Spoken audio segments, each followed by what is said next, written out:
Bienvenue à Bangkok pour cette nouvelle vidéo. Alors, je me trouve dans un quartier de Sukhumvit pour ce jardin tropical en hauteur où on peut voir de la faune locale mais également les gratte-ciel. Nous sommes tous fous, c'est le sujet de la vidéo d'aujourd'hui. Si l'on pouvait brancher un haut-parleur à notre mental et qu'on pouvait écouter toutes les pensées qu'on avait, on nous prendrait pour des fous parce que le mental est tellement actif, il n'arrête pas de réfléchir. Les pensées se succèdent, les pensées se répètent, on a souvent les mêmes pensées qui se répètent encore et encore, on passe d'un sujet à l'autre et cela se passe bien souvent sous le radar de notre conscience, c'est-à-dire qu'on ne réalise même pas qu'on est parti dans nos pensées, qu'on est totalement perdu dans le langage intérieur et pourtant qu'on le sache ou pas, c'est notre fonctionnement par défaut. On est souvent perdu dans notre mental, les pensées se succèdent, on juge le monde autour de soi sans même se le réaliser et cela crée de la tension, cela crée du stress et c'est la plus grande source de notre souffrance.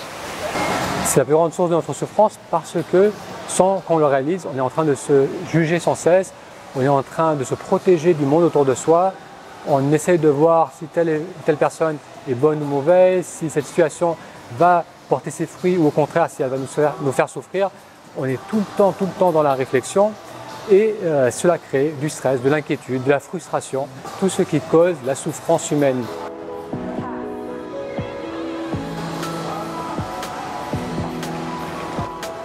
Alors l'un des bienfaits de la méditation, c'est que cela va nous permettre de prendre conscience de cela. Cela va nous aider à réaliser à quel point on se perd automatiquement dans les pensées, à quel point c'est notre fonctionnement par défaut et on va aussi réaliser que cela cause de la souffrance. En canalisant notre attention sur un objet, comme par exemple le mouvement de la respiration, on va pouvoir voir où se trouve habituellement cette attention. Lorsqu'on la force à se canaliser sur quelque chose, c'est là où on va réaliser qu'elle part très facilement,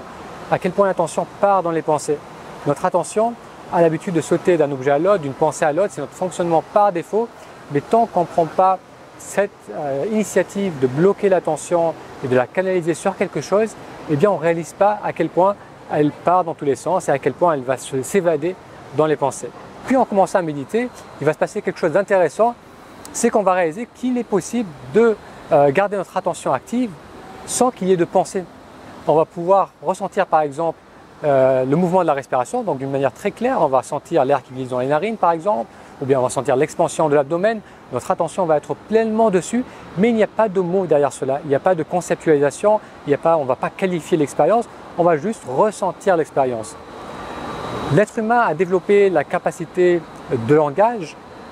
dans son évolution et cela lui a permis de faire des choses extraordinaires, ça a permis à l'être humain de collaborer, de travailler dans des groupes de plus en plus grands, de travailler sur des projets de plus en plus importants et c'est cela qui a permis à l'expansion de la race humaine.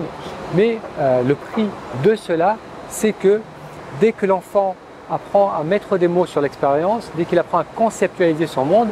ça va être de plus en plus prononcé et cela va devenir un mécanisme inconscient, c'est-à-dire qu'à chaque fois qu'un enfant qui commence à parler ou qu'un adulte qui est formé, à chaque fois qu'il va ressentir quelque chose, il va mettre des mots dessus. Donc on va sortir de ce mécanisme, on va réapprendre à prendre possession de notre attention. La pratique de la méditation est donc une réappropriation de l'attention. On va réaliser alors, lorsque le mental se perd complètement dans les pensées, lorsque ces pensées génèrent des émotions, on va sortir donc de la transe du mental et se reconnecter beaucoup plus régulièrement, beaucoup plus souvent au ressenti du moment présent, sans mental, sans jugement. Et cela va offrir un bienfait énorme parce que cette tendance à tout conceptualiser crée beaucoup de stress. L'idée là bien sûr n'est pas de complètement débrancher le mental, ce qui est d'ailleurs impossible, mais c'est de simplement avoir ces moments de pause, ces moments où on est attentif à ce qui est sans mettre de mots dessus, parce que d'une part ça va nous faire moins stresser et d'autre part lorsqu'ensuite on revient dans la conceptualisation, dans les pensées, on va le faire d'une manière beaucoup plus efficace, beaucoup plus claire, avec plus de créativité. Si aujourd'hui vous vous posez la question, est-ce que je suis plutôt dans le mental, est-ce que je suis perdu dans mes pensées, c'est que probablement vous l'êtes, car encore une fois c'est notre fonctionnement par défaut et s'il n'y a pas d'intention, s'il n'y a pas un projet actif de focaliser l'attention sur un objet, sur la respiration, pour ensuite prendre conscience de cette perte de l'attention dans les pensées, eh bien c'est certainement notre mode de défaut.